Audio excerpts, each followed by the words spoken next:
अस्सलामुअलैकुम दोस्तों, आपको बताएं कि जैसे कि आप स्क्रीन पे भी देख सकते हैं, ये सैलाबी रेला है स्वात का।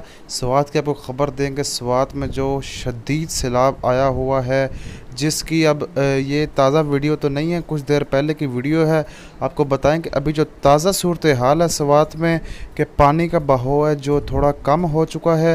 अल्हम्दुलिल्लाह थोड़ा सा कम हुआ पानी का बहाव। इंशाल्लाह कुछ घंटों में या कुछ दिनों में ये पानी और ये सैलाब स्वात से ख़त्म हो जाएगा। ये स्वात से लेटेस्ट न्यूज़ थी। आपको बताएं कि स्वात में जानी नुकसान भी बहुत हुआ है, तो माली नुकसान भी बहुत हुआ है। होटल वगैरह, घर वगैरह तबाह हुए हैं, पुल भी तबाह हुए हैं।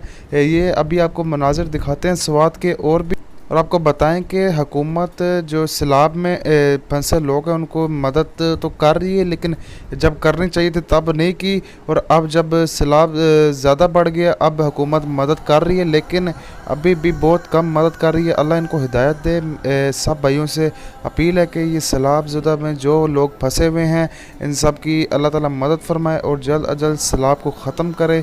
और जिन जिनके माली नुकसान और जानी नुकसान हुआ है, अल्लाह ताला इनका नुकसान जो है जल्द पूरा इंशाल्लाह हो जाएगा। अल्लाह पर तवक्कुल रखें। और ये अब तक की लेटेस्ट न्यूज़ थी जो कि आपके सामने स्वाद से दे रहे थे। इंशाल्लाह मज़ीद ख़बरों के लिए हमारे चैनल को ज़रूर सब्सक्राइब कर लें। इंशाल्लाह मिलते हैं नेक्स्ट वीडियो में, तब तक के लिए अल्लाह हाफिज़।